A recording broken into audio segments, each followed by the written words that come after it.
Welcome back into the College Football Every Game on the Board podcast. Drew Martin, Jeff Nadu breaking it down. Part number 2 here. End of the Friday card, start of the Saturday card. Without further ado, rivalry weekend is here. Big man on campus, how you feeling, buddy? Doing great, Drew. Looking forward to breaking down one of the final weeks of college football. It's definitely goes quick, but here we are. Let's do it. Let's get after it, my man. We got Oregon State and Oregon, the Civil War here. 62.5 being the total, minus 13 in the hook. That is Oregon, the Ducks, as the home favorite. What are you thinking in Eugene, buddy? Yeah, I mean, there are certain books that have thrown out a 14 on this, a lot of 13.5s. I thought that was a lot of points. I know Oregon's been great. I know they've been elite defensively, but I'll tell you what, Oregon State's been pretty good defensively too. I thought what they did in the second half against Washington was damn impressive, shutting that offense down, that big play offense. I know Oregon's offense is great. I know Bo Nix is a Heisman candidate finalist, but this seemed like too many points. You look at the last 3 games between these two have been decided by 9, 3, and 4. And remember, Oregon State's won 2 of the last 3 matchups. This is too many points for a team that has the best quarterback I think they've had in the last couple of seasons. Oregon is obviously a trendy team. They're obviously a team that still has an opportunity to go to the college football playoff. But to me, you also look at the fact that the betting splits here. Percentage of bets is 50-50, but 90% of the actual money being bet early is on the Beavers. So I like the Beavers here, plus 14 if I can get it. All right. Look towards the underdog there. As we move down the list here, guys, we got a couple write-in games. Usually that means the time of the kickoff has changed. But either way, 173, 174, Memphis and Temple. We are seeing Memphis minus 13-point road favorites, 64 being the total. Anything in the AAC here, big man? Yeah, you look at Memphis. I believe they're out as far as the conference final is, as far as I know. That said, that doesn't have much of a care to me. Memphis is a great offense. They have a great quarterback in Seth Hennigan. They're a big play offense. They're top 10 in America this year as far as 50-yard scrimmage plays or more. They put plenty of points on the board. And this Temple team, we know they have no success defensively. This has been a disaster of a team defensively. They have E.J. Warner back. I'm willing to believe he can move the ball and get into the 20s here. If you're going to give me a total, let's say in the mid-60s or even early 60s like this one is, Memphis is 9-2 to the over this year, Drew. To me, I'm going to lean over the total in this one. Yeah, tough to bet them under for sure. Although maybe this one towards the under, big man. Speaking to your trend of Memphis towards the over, another AAC matchup here, guys. UTSA and Tulane, both undefeated in conference. The winner of this is going to go face SMU in the championship game, I believe. 52 being the total, minus 3 in the hook. So we get UTSA, the Roadrunners, versus the Tulane Green Wave, Jeff Traylor versus Willie Fritz. Great matchup here in the Big Easy, big man. You liking anything Friday? Yeah, this is a great matchup. You know, I did a bunch of different shows before the season, radio, things like that, and they asked me, you know, one of them, who do you think wins the American? And back then, I have UTSA to win this conference. I think it was 4-1 I got on the Roadrunners, and I don't think there's a team in this conference playing better football than this group, probably outside of SMU. UTSA really, since getting Frank Harris back, has been a wagon or a trailer, if you will. They've just been great. I mean, they put a bunch of points on the board. They've scored 34 or more in every game since he's come back. This offense has been nasty. And the defense, I think, has been a big story as well. There's a lot of big play offenses in this conference, and they've shut some good offenses down. To me, if you're going to give me 3 and a hook here, I'm going to lean on the Roadrunners. I know that Tulane's well coached. I know that Willie Fritz is probably one of the better mid-major coaches in the country. But to me, I think UTSA has a few more weapons. I think they're playing better than any team in this conference right now. These teams haven't played each other in a long time. Obviously, this is a new matchup just because they're in the AAC now. But you look at Tulane, Drew. 0-5 over the last 5 road games at home against the spread. Or home games against the spread. Just don't cover at home for some reason. I'm gonna bank on the Roadrunners going to the final here. Yeah, that's a good point. I mean, at home, not covering the spread. I think some of that speaks to Willie Fritz. He's kind of old school, so he doesn't he's not really interested in like running the score up. In this situation, that doesn't matter as much. But no, great breakdown overall. One question for you, kind of off the grass, if you will. Jeff Traylor, Willie Fritz. Do you think both of these two guys are at the same school next year? Well, I think the problem with guys like this, I think I've heard Willie say it at certain points that he's not one of these young hip coaches. Sure. And he's not. He's 63 years old. He's a guy who I think has really found a home there. He makes nearly $3 million a year. Oh, wow. It's not a bad job, man. Tulane is a good area. You live in New Orleans. He's had a lot of success. Look, if someone comes calling, absolutely. Look, if LSU came calling or a team like that, then obviously you have to go with it. But I think he's fine. I think he's happy. This guy's won 3 bowl games in 7 years, one of which was a Cotton Bowl against Southern Cal. I think this is quite a good job. As far as Traylor, I think he's probably on a short list too at some point. But nowadays they want the former player, the young coach. Do I think Willie Fritz is a better option than Deion Sanders? Yeah, actually I do. On the field, I think he's a significantly better coach. But yeah, this is a good game. I'll tell you what, though, man. If it was UTSA SMU, that'd be quite the final. Dallas, San Antonio, battle for Texas, new team. Tulane won it last year. It's hard to win 2 times in a row. So yeah, I'm gonna go with San Antonio here. Yeah, that would be a good one. SMU, UTSA, the battle for Texas Conference Championship. Yeah, something to watch there, guys. But a good one either way, 3:30 Friday. As that's all the Friday games, guys. We got Saturday here, November 25th. Rivalry weekend with Wisconsin and Minnesota, 3:30 Eastern here, big man. -2.5. That's the Badgers as the road favorite. 42.5 or 43. This one is the Badgers at the Gophers in Minnesota. Yeah, I'll kind of continue to live in the whole thought that I have of when a team qualifies for a bowl and they get to 6 wins and the game is got nothing and it means nothing, then you got to go on the road on top of it against a desperate team. I'm always going to take the team that's desperate. You look at last night, prime example. Why the hell was Eastern Michigan an underdog to Buffalo? Didn't make any sense. EMU's bowl eligible with a win. Minnesota's 5-6. My concern with this group is they have quit on PJ Fleck. And I think that's my concern here. However, it's hard for me to – you look at Minnesota. They've lost 3 straight games, one of which was to Illinois and Purdue. Kind of went to sleep last week. Though this is a game that means nothing for Wisconsin.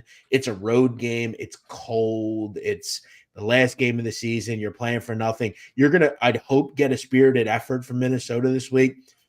I think this game will dictate if PJ Fleck gets fired or not. If he gets to a bowl, I think he has another year. But if they lay an egg at home in this spot to be bowl eligible against a team that has nothing to play for, you'll clearly know if they've quit or not. And I think that's, if I'm the board of directors for Minnesota, that's how I'd look at this game. Because if you can't get your team up for this game, how can you get them up for anything? Sure. Yeah. To make the bowl game and a rivalry game, the border battle here, Wisconsin. Real quick, though, I think the thought in the market from sharps is they've quit. And, we saw with Syracuse, I remember telling you, they quit a few weeks ago. What did we see? Dino got fired. This is a similar opponent, and this is a similar team. It seems like sharp money early on feels like Minnesota's quit, and they're not capable of even getting up for a spot like this. They could be a wounded duck. I would have a hard time betting it. And another thing on that, big man, is quits hard to price. So if you find it, it's not like 2.5, 2, 3 is going to make a big difference. Like if you found quit and you're betting against it, just go. It's not one of those things that like a half a point should stop you because the other team's just going to run it up on them. You know what I mean? Yeah, that's true. I feel like, in this case, and there's other spots, but you look at the truth. I think it's crazy that Fleck's on the hot seat there just because I feel like they've played pretty well overall. But I think, not getting there this year would be kind of a knock. So, yeah, I don't know. It's not a game I'll probably wager on. I think there's better opportunities such as this, maybe on Friday or Saturday. Speaking of Syracuse and Dino Babers, or maybe the lack thereof, -3. That is the Syracuse Orange. Next game up, guys, as we are going down in rotation order. 44 being the total. It's Wake Forest at Syracuse. Anything in this one, big man? Yeah, Syracuse didn't even care if they got to a bowl game. They said, we feel we're better than this. And even though if they win, they're eligible for a bowl. They'll have a lame duck coach there. They just said, you know what, we're done. So, Drew, I cashed last week the under 6.5 on Syracuse. Didn't understand that win total this year. I did not think they were a 7+ win team, and they weren't. I would probably think this is a good spot to back Syracuse. Generally, when you fire a coach, once the team is quit, you fire him. You get a pretty spirited effort here. Generally, you want to play for the assistant or the interim. I would probably lean Cuse here. Wake's been a mess all season, a complete mess. They cannot protect their quarterback. They are playing for nothing. That defense has not been good this year for Wake. This should be kind of a rejuvenated, resurgent, resurrected, renaissance type of spot. I'll use all the R words, resurgent type spot for Cuse. I would think they would probably be a breath of fresh air. Let's go to a bowl game. Let's try to impress, the coaching staff we have here. And I got to tell you, I was impressed with what they did a couple of weeks ago, beating Pitt the way they did. So I think you dig deep and get the win here. Big one up next. 12 noon Eastern, 9 a.m. Pacific, 141, 142, the game. Ohio State and Michigan here, -3 in the hook.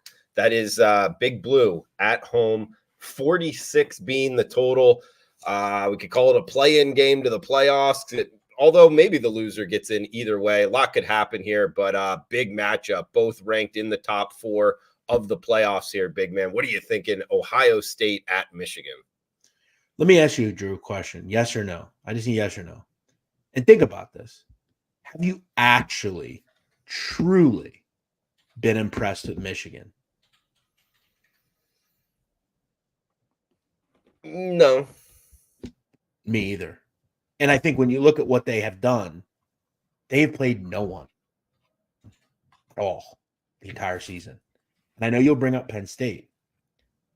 I think we've all believed and we understand at this point they are not a quality, truly good team. They're not. They can't throw the ball downfield, right? Ohio State went out and played tough opponents. They played Notre Dame. That game was right there, right? They played Maryland. I thought they looked better against Maryland than Penn State did. Or not Penn State, Michigan did.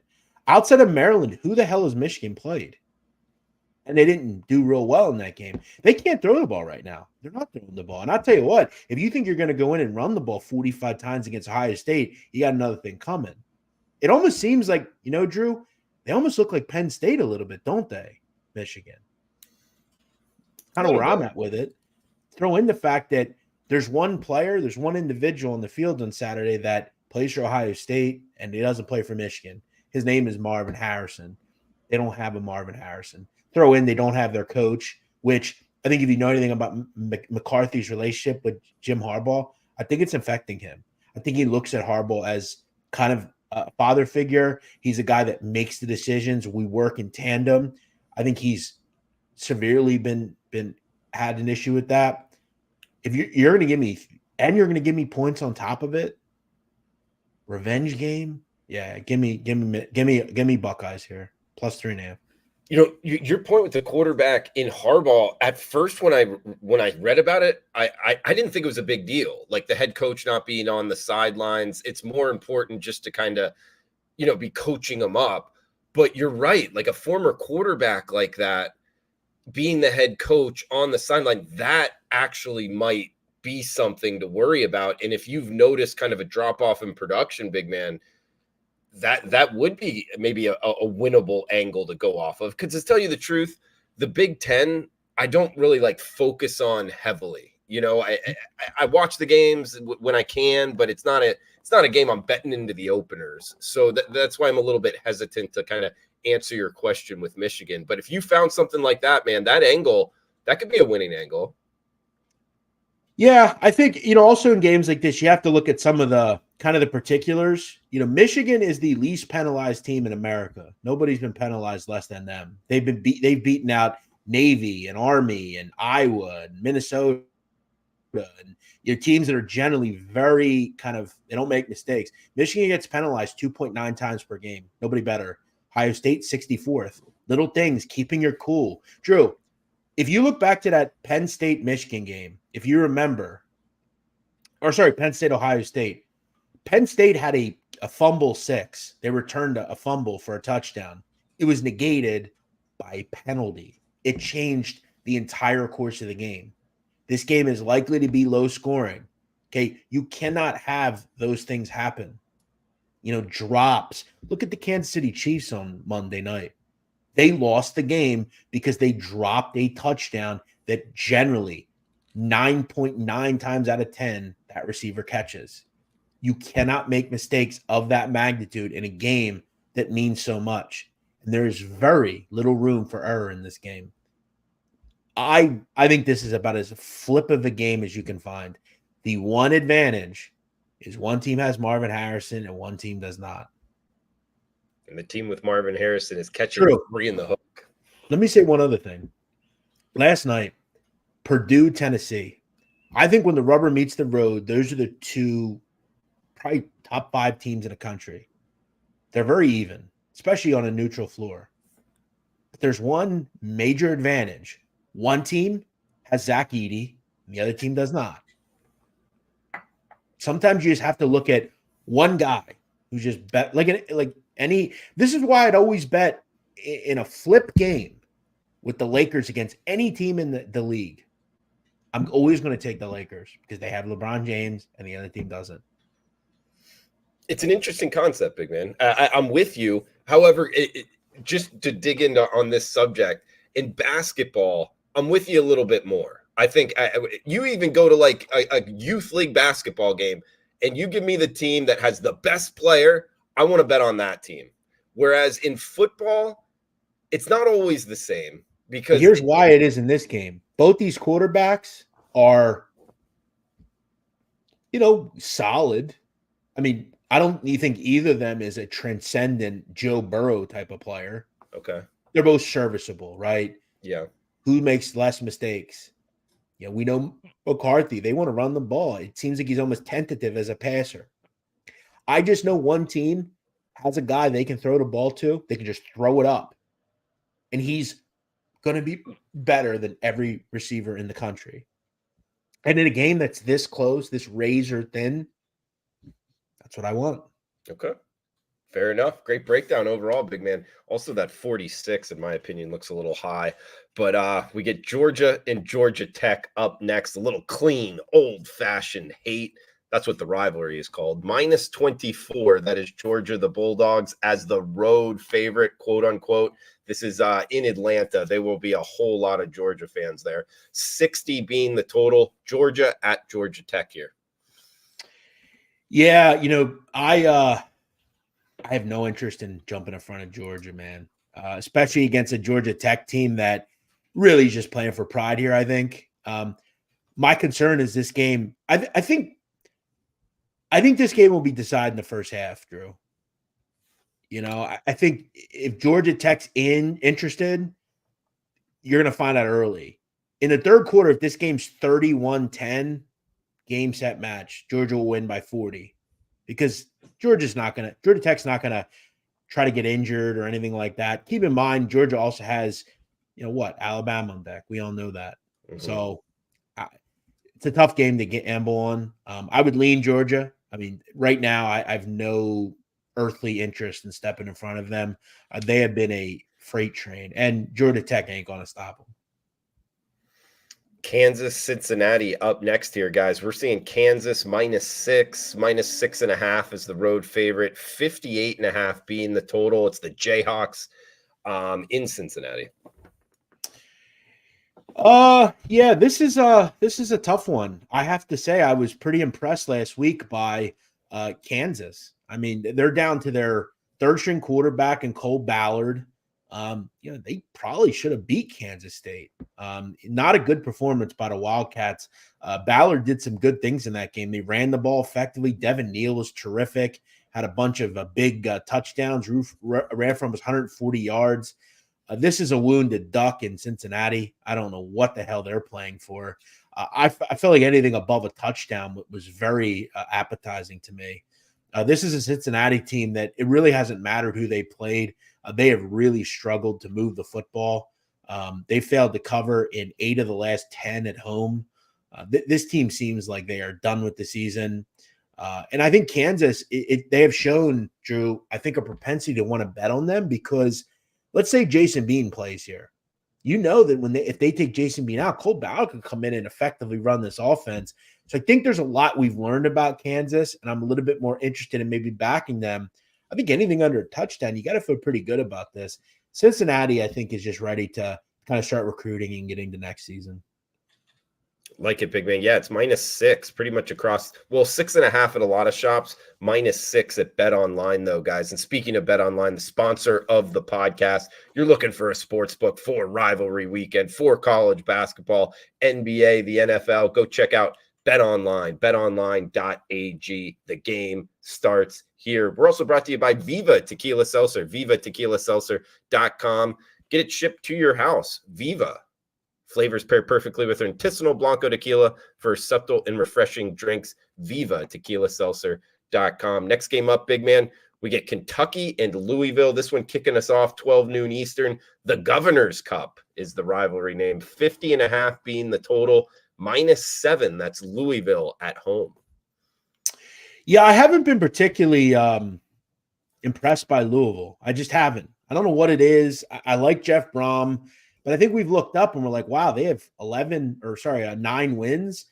Wasn't real impressed with them last week. Wasn't impressed with them against Virginia. They got Duke without Riley Leonard. I think they've kind of just lucked out. We know how big I think this rivalry is, the Battle of the Blue Crest State or whatever the hell they call this matchup. I like Kentucky. I bet on them a couple of times this year. We know they have a great defense. This came across as too many points to me. I think Kentucky's a group that obviously was looking forward to this game a little bit. I'm not a big Devin Leary guy, but to me, I think you can run the football on Louisville at times. I think this is a game that Kentucky will be up for. And for me, I'm going to bank on that. Look, I don't think Ramon Davis is going to have 200 rushing yards, but I think he can get to 100 against Louisville. I think they have a shot here. If you're going to give me a full 7, I'd be on the dog here. Big man, next one up, we'll head back to the I was going to say AAC, but actually 2 teams that were in the AAC now in the Big 12, 151, 152, also 12 noon Eastern here, as this is a jam-packed time slot. Hopefully you got a bunch of TVs early on Saturday. 61.5 being the total, -13.5. That's Central Florida, UCF at home hosting Houston. You liking anything in the bounce house? Yeah, it seems like Dana Holgorsen has kind of infinite lives. I think they think that he's the guy there. I think as far as from what I saw, Tillman Fertitta, who comes out and kind of sets the expectations for Houston's football program and athletic department, says that he's coming back for another year. They're playing for nothing here, and UCF has kind of all the makings of playing for something. They're bowl eligible with a win here. I would probably look towards just a team total. UCF's offense has been terrific this season, as usual. They are another big play offense, top 10 in the country in 50-yard or more plays. We know they have a good quarterback. We know they score touchdowns. We know they put points on the board. We know that Houston generally can't ever stop anybody. I would look towards UCF's team total. I think they leave no doubt 41-24, something like that. This is a big game for UCF in the bounce house against a Houston defense, which generally when you quit, the defense goes first. Yeah, I was impressed with UCF last week. They went head toe-to-toe with Texas Tech, almost beat them. And I think that's a pretty decent Texas Tech team. Yeah, I will say, oh, yeah. Real quick, I will say Dana Holgorsen better start winning at Houston because he may be looking at one more year. I think they have to really start looking at the level of competition there and the culture their basketball team has put out there. Football team needs to start to bring up the rear a little bit. Yeah, and they got that new stadium. And Yep.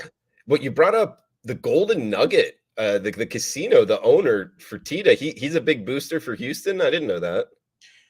Yeah. Also, if you look into his career, his family past, father was a big time mobster back in the day. A lot of people don't know that. He was integral in the involvement of the mafia in Galveston, Texas. There was a family called the Maceo crime family out of Galveston, very connected nationally, made a lot of money down in that area. And that's, I think, one of the reasons Mr. Fertitta is doing quite well now. I will say, Drew, back to an earlier conversation we had, don't be surprised if Jeff Traylor is on the short list of Houston once. That could be a big job for him. Is it a big move up? Yeah, it is now at this point. Houston's a football program with a bunch of money behind it. I think Traylor could be a name worth a look at next week. Yeah, that would fit. I actually thought he was going to go to Texas A&M, but I think that's a little big for a guy like Texas A&M is going to try to hire like an Urban Meyer or a Deion Sanders, someone like that. I think Houston, Traylor would be perfect. Yeah, it could definitely work. A former Texas high school football coach with a lot of success, good recruiting there. I could definitely see it, big man. So going from Orlando, about an hour north to Gainesville for Florida State versus Florida, 7:00 Eastern here, -6.5. That is Florida State, and actually a -7 popping up at Bet Online, going a little bit off market there. So if you like the Gators, go check out betonline.ag. We got 49.5 being the total. Battle of backup quarterbacks here, it looks like, big man. What are you thinking with the Seminoles and the Gators in the swamp? I think deep down, look, obviously you feel bad for Jordan Travis, but you got to move on. Can Tate Rodemaker do this? I think he can. I mean, this should be a decent spot. This is not a good Florida defense. You also look at no Graham Mertz on the other side. I don't know. This is a tough one because Florida's playing for bowl eligibility here. We obviously know that. I guess I'll ask Drew, let's say Florida State beat Florida and they beat Louisville. How do you leave them out of the college football playoff? You can't. They're in. When people make that argument, I feel like they're just would they be one of the top 4 teams? No, but that's not necessarily what it is. It's the 4 most deserving teams. And if you go undefeated, you win your conference, it's going to be tough to leave them out. I think that, yeah, they would make it. And to tell you the truth, I think that's the right decision. I don't know. And I've also been back and forth in this. The best player in college football this year, as far as stats are concerned and what he means to his team, the best player in college football is Jaden Daniels. However, his team has 3 losses. Did I miss where it was the best player or the best team? It's not the best. It's the best player. The best. It's the most outstanding college football player. Right. That's the definition. So again, I remember several years ago, Keenan Reynolds at Navy had arguably the best season of any player in the country, but he didn't even get invited to New York because he played for Navy. This is not a popularity contest, right? This is the best and most outstanding player. But as far as this, yeah, I had a hard time understanding how they could leave him out. That said, I think they will lose to Louisville, but game don't mean anything if you don't win this one. This is a big game for both teams. Obviously, it's a bigger state game for Florida State, but as I said, Florida playing for bowl eligibility as well. I would feel a lot better if they had Graham Mertz. I can't believe I'm saying that, but they don't. I thought they were quite good last week. What do they do now, though? I don't know. I mean, their backup quarterback is who is their backup quarterback? It is a Max Brown, who was at he was in high school, I believe, right? He's a redshirt freshman. That's right. I'm getting confused with Max Johnson, who was at LSU. Yeah, that doesn't bode well for me here. I would lean Florida State. Anything under a touchdown. Yeah, Florida did play well against Missouri. To tell you the truth, they could have won that game. And he came in because I always like to go back when a quarterback gets injured, and I record all the games, and I go back to that point and watch the backup quarterback because I think that as a better betting into the openers, that's where we could get something on this one. I don't know. That's 7 out there at Bet Online. I actually might be on Florida to get into a bowl game at home up against the backup quarterback themselves in Florida State.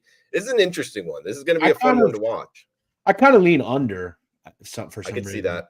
Yeah, I like I under think 2. I think both quarterbacks kind of struggle. What do you take out of 5 passing attempts? I didn't look at the passing attempts. You could probably tell me. I'm sure they're short, intermediate throws, not particularly difficult. But you have a whole week of practice. He does still practice. It's not like he's just coming in like you or me. Like, Drew, didn't you play quarterback in high school? Yeah. Yeah. This should be like, it's not like you where you haven't played in 5 years and you're just throwing you in a game. Like, he plays, he practices, he's not some Joe off the street. So, yeah, I would definitely maybe lean under, but I'm not playing this game. Big man, you bring up Heisman. I think you should be a Heisman voter, first off. I just think your knowledge, the way you explain things, that would be really cool. Who would you vote for at this point? And is it locked up? Well, Drew, I think the unfortunate, sad denouement that I'm in as a person is in 2023. Unfortunately, some of the decisions I've made in the past in behaving the way I have shut me out from a lot of opportunities, sadly. But that's just the state of where I am in my career. I wish I could do it over because I would love to do things like that. I think I should be working at the highest levels, but unfortunately, these are the problems you have when you make some decisions early on. Who would I vote for? Personally, I would vote for Jayden Daniels. I was skeptical on that for a while just because I said, there are other players. I think Bo Nix has been right there with him. But the last couple of games for Jayden have been terrific. It's going to come down to this week. I think if Bo Nix is kind of does anything kind of wrong, I think he probably loses. And I think Jayden wins it. It's a flip in the market, I believe. I think Jayden's a slight favorite at 125, but there's not a lot of wiggle room here. I think LSU hurt Jayden Daniels too by playing, Georgia State last week. That doesn't bode well. That said, you look at Jayden. He accounted for 8 touchdowns. To me, when you do something like that and have 6 passing touchdowns, I think you lock it up.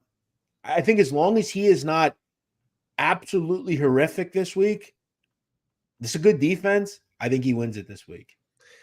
One thing to keep in mind, though, an angle is Bo Nix, if he wins this one, is likely going to be on the spotlight again in the Pac-12 championship game. That might be an extra boost. I don't know. I'm just thinking at it as a bettor, like, getting the plus price on Bo Nix for the Heisman. I have I gave out Mr. Daniels at 10-1 on my Patreon account at the beginning of the year. And I'm sitting on it. So nice. I'm kind of hoping that we can get it done. These are the 2 finalists. There's no one else. Jalen Milroe is not winning the Heisman. Marvin Harrison, Jalen Milroe, he ain't winning the Heisman. Pete, come on. You might be a Roll Tide guy. We thank you for watching, but come on. He ain't winning the Heisman. Maybe next year. Yeah, it's either Nix or Jayden. I like it. And one thing going for Jalen Daniels, and we just saw it against Georgia State. Yeah, you just recapped it there. His coach is Brian Kelly, and big man, they're in a situation. It's kind of unique at the end of the year. They have a Heisman Trophy candidate. They're already going to a bowl game, but yet they're not eligible, or they're not going to make it to the SEC championship game. So therefore, what do these games really matter? Might as well go run it up with your quarterback and try to win the Heisman. But right? Isn't it? But isn't it the best regular season player? I think it just says most outstanding college football player. I don't know. I'm not 100% sure. I always thought it was the best player. So at BetOnline currently, Jayden Daniels is minus 125, Nix is plus 140, Penix plus 650. So it's a 2-man race now. Yeah. I think as long as Jayden Daniels has a normal Jayden Daniels game, he wins this week. I think that'll be enough. All right. Great discussion there. Big man, we'll move down the list. 155, 156. We got a couple games left here. We'll get a best bet from Big Man on campus. We got Pittsburgh and Duke. We're seeing Blue Devils -6 in Durham, 42.5 here in the ACC matchup. Drew, I told you last week, one of the best plays on the board was Virginia, plus 3.5 against Duke. Duke just didn't show up. And they lost the game outright. Duke, I think the goal is just get to the bowl game. They've been a wounded dog the last 6 weeks or so. Pittsburgh has been a mess offensively. I'd lean under in this game. Both these teams have been over trenders this season, but 42.5 seemed a bit high. I'm sure Duke gets like 24. I had this at like 24-13, something like that. Pittsburgh just can't get much going. Their offensive line's been a disaster. Lean under here. Big man, we talked earlier, Louisville and Kentucky, the Governor's Cup. Now we got the Commonwealth clash here with Virginia Tech and Virginia -3. That's the Hokies on the road in Charlottesville, 52.5 being the total. Now, we talk about teams that quit all the time, right? There's one team that has not quit, and that is Virginia. I got to tell you, I give Tony Elliott a lot of credit, man. This team, and for whatever reason, I've been really interested in this team all season. I watched him at the beginning of the year. I remember James Madison got took into the cleaners by them. They found something with this kid, Calandria, the quarterback. The kid's legit, man. And I'll tell you what, man, I watched him last week. Their defense was sick. I mean, they have a great defensive line. Tony Elliott seems to get this team to respond. And I think the thought is next year, they want to compete in this conference. And I think they'll probably retain a lot of their kids. I think they'll get a couple of kids to come in and play there. This is in Charlottesville. Big game. A lot of things have went on in the last 10 years in Charlottesville. They just have a lot of off-the-field things. You had obviously that terrible situation last season with several of their players being shot and killed. Just an awful situation. However, you look at on the other side, Virginia Tech is bowl eligible with a win here. Go into your rival and beat them on their field. It is a fascinating game to look at.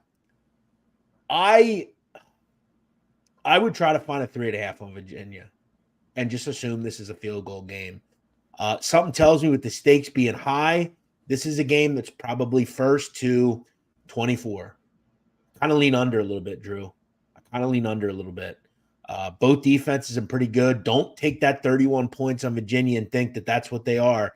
They are really good up front. They are. Great handicap there, big man. And you might get that 3.5. Watch it, guys, because Bet Online is already +3, -115. Actually, we might not, but either way, I mean, Virginia 3-8 on the season, and to big man's point, 8-3 against the spread, covering 7 of their last games, 7 of their eight of the last games, meaning they're winning against the spread. They're being underpriced. That's usually a good. That's something I look for in the offseason to bet next year. Yeah, exactly. That's something I've already kind of jotted down. The only knock here is, early action is all over Tech. 70% of the bets coming in are actually on Tech money wise. So I think this is where, for me, Drew, if there's a 3.5 in Virginia, I'd lean Virginia. If it's 2.5, I'd lean Virginia Tech. I think this game falls 3. That's exactly what will happen here. I think this game falls 24-21, 27-24, and nobody loses money here. That's what I think happens. At Jeff Nadu on Twitter, bringing the heat here as we got the Palmetto Bowl up next. Clemson in South Carolina. We are seeing Clemson -7.5 point road favorites, -7 at Bet Online. 51.5 being the total. Columbia, South Carolina. We get the Tigers and at South Carolina. Yeah, this one's simple too. If you're going to give me 7 and a hook, I'd lean Carolina. If you're going to give me 6.5, I'd lean Clemson. This is a big game for South Carolina. They're bowl eligible to win. And I know we always use that, but this is a huge thing for these teams. There are certain teams that won't come to play. And you look at last week, it seems like South Carolina really wants that 6th win. They beat Kentucky last week. That was a big game. This secondary has gotten better as the season goes on. And we know Clemson really can't attack that well down the field. I thought this number should be like 5. If you're going to give me 7.5, I'd lean with South Carolina here. We get the Carolina State game up next. North Carolina versus NC State, 8 o'clock primetime Eastern here. -2 in the hook. That is the Tar Heels as the road favorite. 55 the total here, big man. Yeah, I think another terrific coaching job done by Dave Doran. How this team's 8-3, I have no idea. The Brennan Armstrong experiment failed miserably. But you look at how they've won games, 20.1 points a game they've given up. That's impressive stuff. Really just gutsy, gritty defense. This game's been close the last couple of seasons. Both wins by NC State. Something tells me, though, Drake may get some revenge here. I think this game's kind of slim margins as well. Lean Carolina at 2.5. Anything above that, I don't really want to go much higher. I think Drake May in his kind of finale in a regular season, I think he plays well here. Couple games left here, guys. Shout out to the chat box. Remember, guys, wherever you're downloading your podcast at, every game on the board, hitting every single game each and every week. The chat box, look too much in the house. Mike Monroe saying maybe a college hoops game today from Big Man on Campus. We got Patrick Keatley in the house as well. Pete, all you guys chiming in. Ronnie Vegas, thanks for helping out with the algorithms in the comments below as well on YouTube and wherever you're downloading your podcast at. Every game on the board. We get Maryland and Rutgers. Maryland -1 or pick 'em here. 44.5 being the total, Big Man. Yeah, I mean, Rutgers play hard. Both these teams kind of playing out the string here. I don't have much on this one. I would kind of just lean on Maryland just because they have the better offense. I've been impressed by Maryland's defense too. They've done a nice job. Mike Locksley's done a good job as their coach there over the years. They have Tolia, but the other team doesn't. That would be kind of my handicap here, but I'm not playing it. We got Georgia Southern and App State up next in the Sun Belt. These two teams have been playing. Actually, the rivalry name is Deeper Than Hate. Georgia Southern at App State, 63 being the total, -8 in the hook. That's App State at home in Boone, North Carolina. Yeah, I believe this final's already set. App State, Georgia Southern, right? Sadly, JMU won't be eligible, which is a joke. It's a shame. I don't know. It kind of means nothing for both teams here. I'd probably just take the points, the rivalry type of game. I don't think there's much of a handicap, though. This final, as I said, has already been set, I think. Last one for the segment here. Indiana and Purdue, 53.5 being the total. Purdue, the Boilermakers, -3.5 point home favorites. Yeah, this is the thing about Drew you got to respect. They truly go over every game on the board, no matter if it matters or not. Yeah, and this is a game that doesn't matter. 3-8, 3-8. Nothing to play for here but pride. I think if you're Purdue, though, your coach is safe. He ain't going nowhere. You hopefully come back next year, have some better luck. Tom Allen has got them to respond all season, Drew. I would have to think they would respond too here. He's done a nice job there to get them to be engaged. This was one win total that I lost on, I believe. In fact, I think I have 3.5. So I need to avoid an Indiana win here.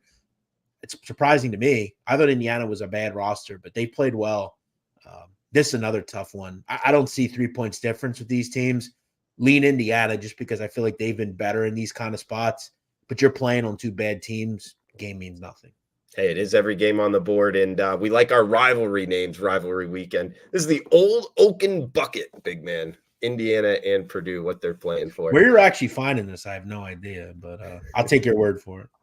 I got a little sheet, and I went through, and I typed in all the ones I think are maybe rivalries, and I just researched it, and I wrote it down. So that's what we're going with. Old Oaken. If the internet's lying, guys, let us know in the comments if I'm getting any of these wrong.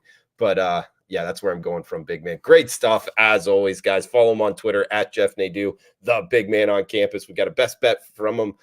Big Man, do you have one that you like more than the others?